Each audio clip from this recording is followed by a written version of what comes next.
Hello, Dr. Laura here, naturopathic doctor. I wanted to hop on today and talk about why digestive testing may actually be the best first step to dealing with your hormonal concerns and what that looks like.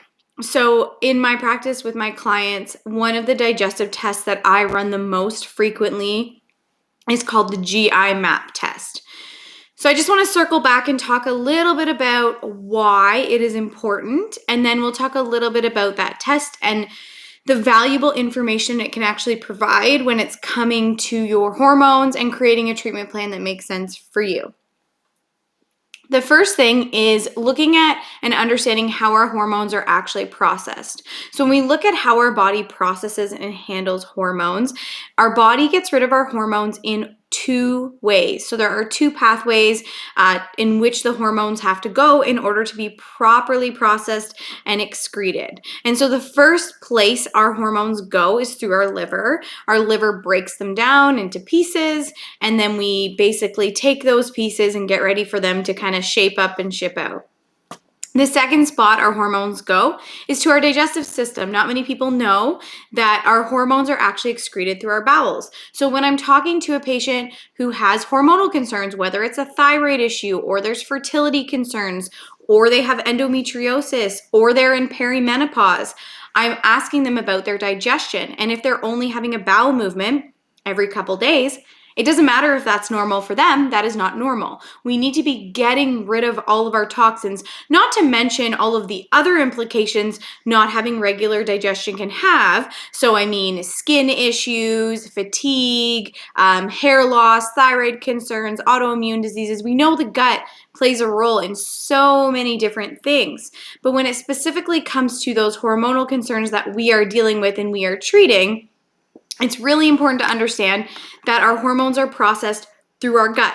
So we have to have a healthy gut to have healthy hormones.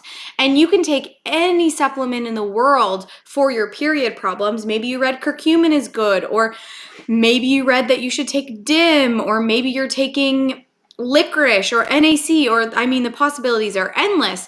But oftentimes I'll see a patient who comes to see me and they say, I'm taking XYZ for my period problems. And then I find out that they actually don't even poop every day, which is a big problem. So, to backtrack, starting at the root cause, in these patients, it's often recommended that they actually do digestive testing before they do hormonal testing.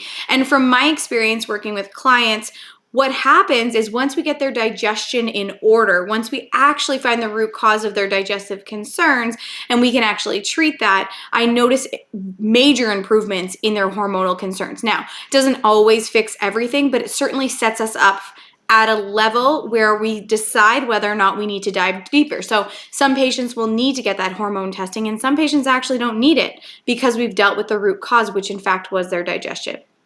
So when we talk about the GI map test, there are a ton of different applications that this test can offer, and a plethora of information that we get from it, really. When I'm looking at this test from a hormone perspective, because these are the types of patients I'm working with, I'm looking at a few different pieces. And so I'll just circle back. The test itself is one stool sample. So you send in your one stool sample and I get back a report that goes through all the bacteria that are in your gut. Now, there's a few different pieces and a few different layers to this report. The first piece is looking at the bacteria. So we know that you have bacteria in your gut. It's called the microbiome. So this is a compilation of your good and bad bacteria. I look at it as a neighborhood, let's say. So you have a neighborhood of bacteria, and based on whatever bacteria is in that neighborhood is really going to flourish and grow the other parts of the neighborhood. I always give the example to my patients. If you are choosing to live in a neighborhood with your family and you find out that the neighborhood is full of burglars, you're probably not going to move there. Maybe you're looking for proper schools, and if there isn't a particular school, you're not going to live there. And so there's going to be certain things that are going to make you want to or not want to live in a neighborhood. And we can think about the same thing when it comes to our gut bacteria. And so there are certain bacteria that will not want to be there if other bacteria are there. So it's important to know that we will have a healthy balance of good and bad bacteria, but we have to make sure that that balance is in fact balanced. We cannot have too much of one bacteria, regardless if it's good or bad, because it's going to outcompete the others. So that's part of the microbiome balance overall. So we get a really in-depth report of overgrowths, candida, H. pylori, fungus, parasites, worms, and then what we call the commensal or normal bacteria, which, like I said, good and bad has to be in balance. The second piece of what I'm looking at is actually called the intestinal health markers. This is actually my favorite section of the test in itself because it gives me a lot more information, including levels of what's called beta-glucuronidase. So beta-glucuronidase is an enzyme in your gut. It is made by certain bacteria, and it helps with estrogen recycling. Okay, so what happens is we process our estrogen through our liver, it gets to our bowels, we're getting it ready to shape up and ship out. And what happens is beta-glucuronidase comes around and says, that hormone might actually be helpful. So it unpackages the hormone that we were ready to get rid of, and it recycles it. It's called enterohepatic recycling. And that allows us to reuse things that our body thinks is important. Now, this is good when it's balanced because it allows us to balance our hormone. So we're not getting rid of all our estrogen, because if we just got rid of all our hormone every time, we would be in this like constant state of fluctuation. We would have low estrogen, then high estrogen, then low estrogen, and we would continue to have these symptoms over and over and over, which wouldn't be helpful. So beta-glucuronidase helps us to balance that. So we don't necessarily want to get rid of beta-glucuronidase altogether, but we want it to be balanced. And what we see is in conditions like endometriosis, women are seen to have more beta-glucuronidase. So their beta-glucuronidase is high, meaning they are recycling more estrogen, meaning they are using that again and again. And we know things like endometriosis, things like fibroids, things like PMS are known as estrogen dominant conditions. Doesn't necessarily mean you're pumping out a lot of estrogen, doesn't necessarily mean you're making a ton, but if you have high beta-glucuronidase, you're certainly reusing a lot of it. So that's one side of the coin to consider. The other side of the coin to consider is something like PCOS. In women who have PCOS, what we often see is beta-glucuronidase levels are actually low. This means that they are actually getting rid of more of their estrogen than they should. They're not actually recycling it like they maybe need to. As a result, they're ending up with a lot more androgens, so male hormones compared to estrogens, and this can lead to a lot of their symptoms, so a lot of their acne, hair loss, hair growth, that sort of thing. And so we know that both sides of the coin are really important.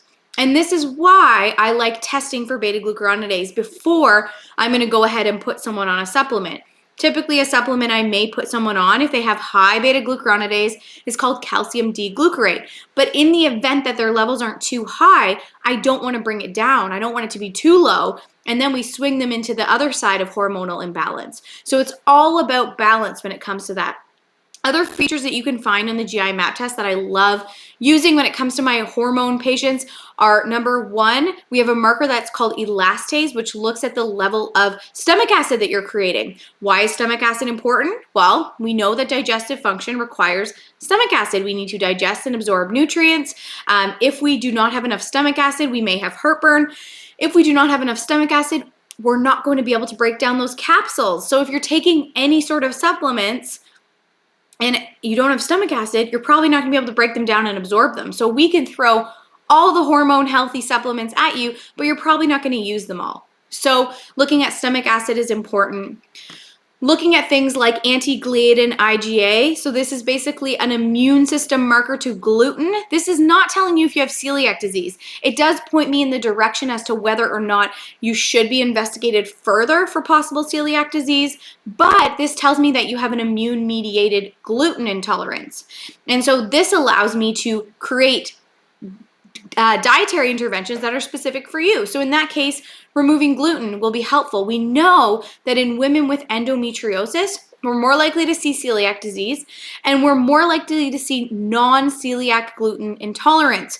We know that from research, women who have high estrogen or endometriosis specifically, when they took gluten out of their diet, some of them had up to 75% improvement in their symptoms. So if we know that you're actually reacting to gluten, we're not just taking away foods and guessing, we're actually doing something that your body's telling us to do. So those are just some of the markers that can come up on the GI map test and help me further individualize your treatment plan when it comes to your hormonal concerns. If you have questions, please comment below, and thanks for listening.